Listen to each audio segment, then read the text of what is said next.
Muy bien, continuamos con esta parte del tema de hoy, es el pie de rey, ¿no? Unidad de medidas y los accesorios para utilizar el pie de rey.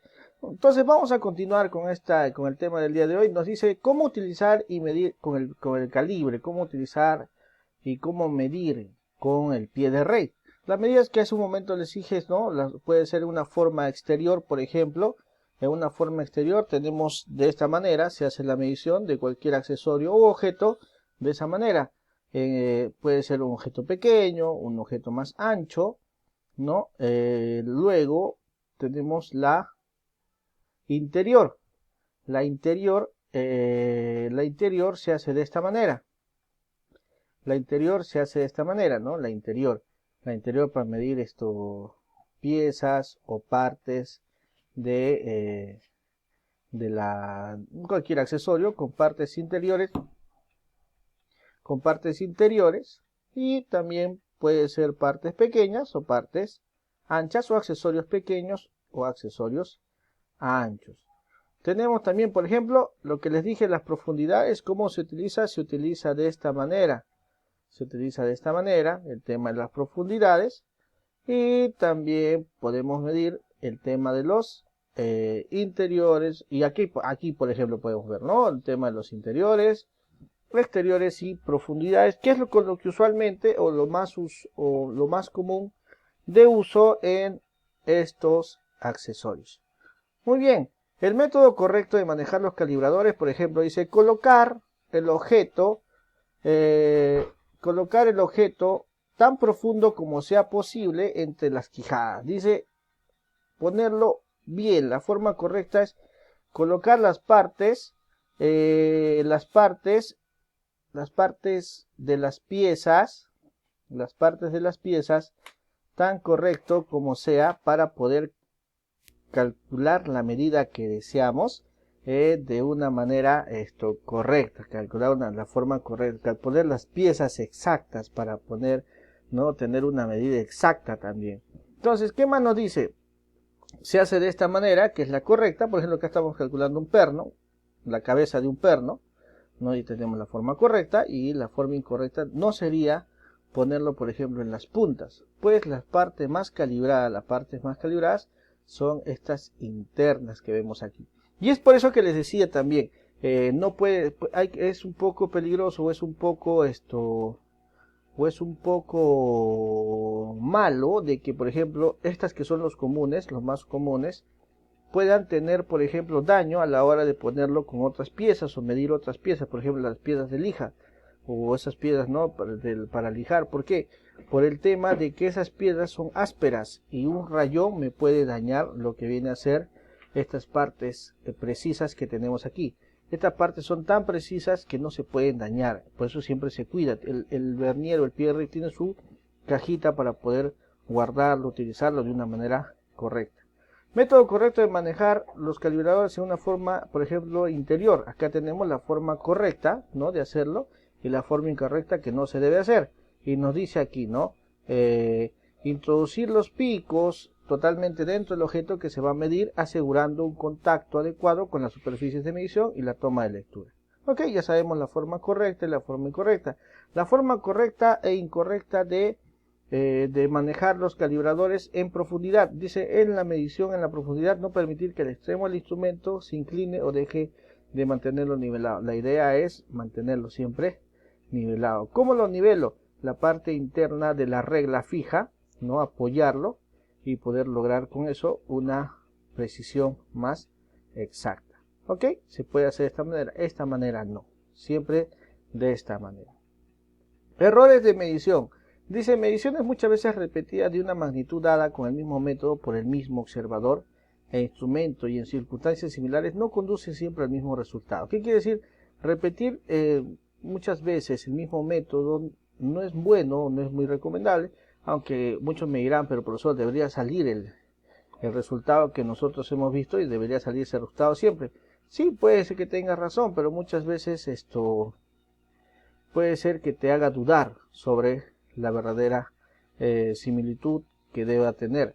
Esto es porque cada una de ellas está afectada por un error que depende de los agentes que afectan a la misma edición. Por ejemplo, puede ser el error absoluto, el error relativo, el error del operario. También puede ser el error del instrumento de medida. ¿Qué nos quiere decir eso? Esto nos quiere decir, por ejemplo, ya para hablar directamente sobre lo que tenemos, es que podemos hacer medidas con diferentes reglas o diferentes accesorios, ya para que lo entiendan mejor, diferentes accesorios, pero puede ser que en uno me dé 10,5 y el otro me puede dar 10,55.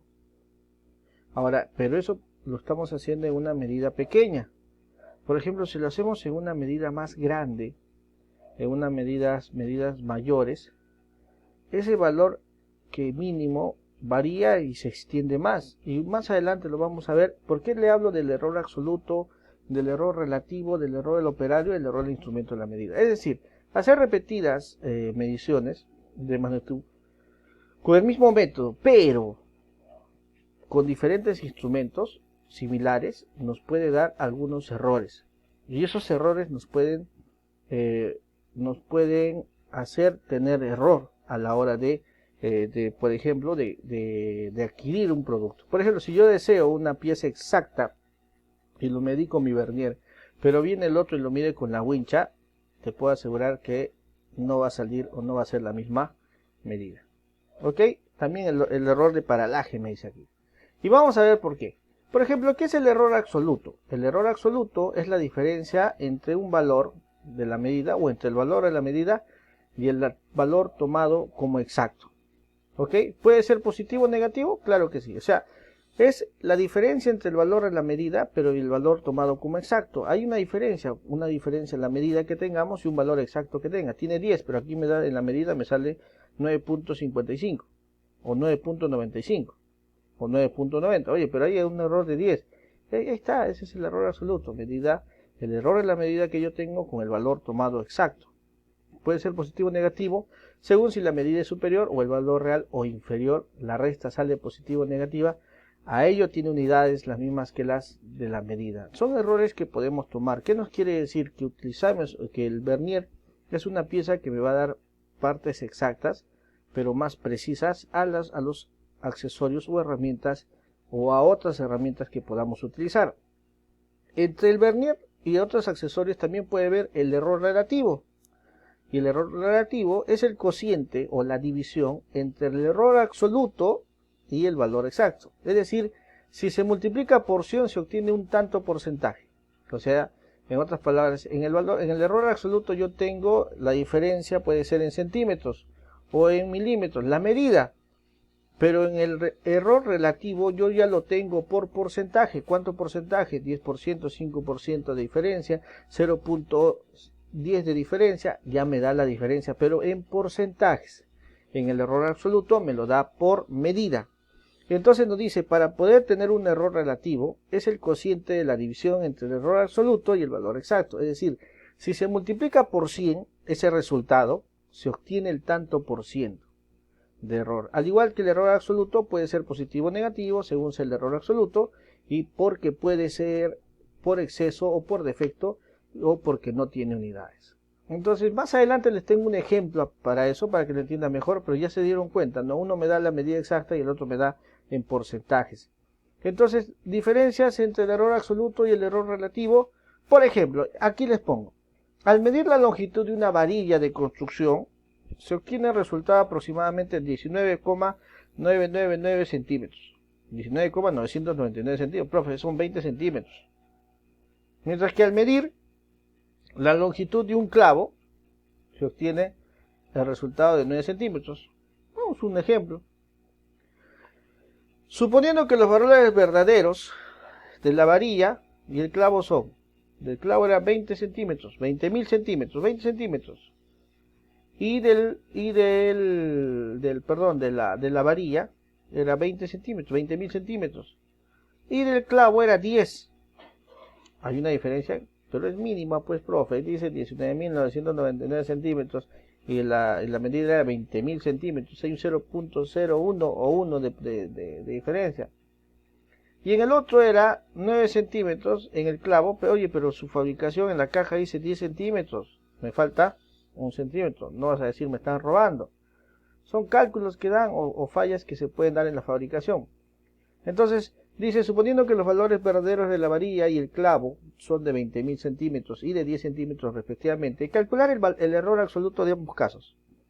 Solución, por ejemplo, tenemos los siguientes resultados. Para el caso de la varilla, el error absoluto se calcula de esta manera. 20.000 menos 19.999 es igual a 1 centímetro. El valor, ¿no?, de la solución, el valor absoluto. ¿Estamos bien? Entonces tenemos el valor de la varilla, es 20.000 menos 19.999, el resultado o lo que me faltaba era 1 centímetro. ¿Hasta ahí todo bien? Creo que sí. Por el caso del clavo era parecido. 10 menos 9, 1 centímetro. Miren la diferencia. El clavo era 9 centímetros, pero ahora quiero que miren la diferencia entre porcentajes. Porcentajes mínimos y porcentajes grandes. Dice, era 1 centímetro. En ambos casos el error absoluto es igual. En el primero de el clavo y en el primero de la varilla de metal. Pero obviamente tiene mayor trascendencia el error en el caso del clavo que en el caso de la varilla. Es decir, necesitamos comparar el error absoluto contra el valor verdadero. Entonces, por ejemplo, en el caso de la varilla, el error relativo porcentual, ya yendo al error relativo, ya no en el valor absoluto, se hace de esta manera. 1 sobre 20.000 por 100%. ¿Se recuerdan que era multiplicar? ¿Cuánto era el valor relativo en porcentaje? 0,005% de la diferencia que falta. Y profe, ¿cómo sería en el clavo? Mientras que en el clavo el caso es diferente. 1 sobre 10 por 100 es igual a 10%. ¿Vieron la diferencia? En uno sale 0,00, ¿no? El otro sale 10%.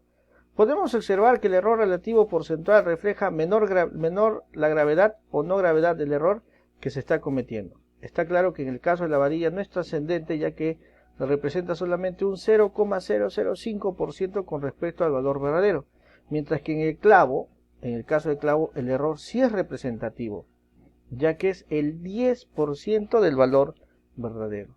Son diferencias que se dan y son diferencias que se pueden evitar utilizando las buenas medidas o las medidas exactas, o utilizando el accesorio o la herramienta para tener medidas exactas.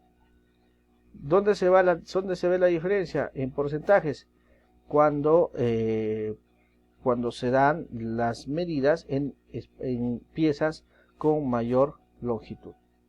Ok, ojalá que vayamos entendiendo. Estamos entrando ya a pie de rey, la capacitación de pie de rey en estos accesorios en los que son accesorios de medida. Nos vemos en el último video.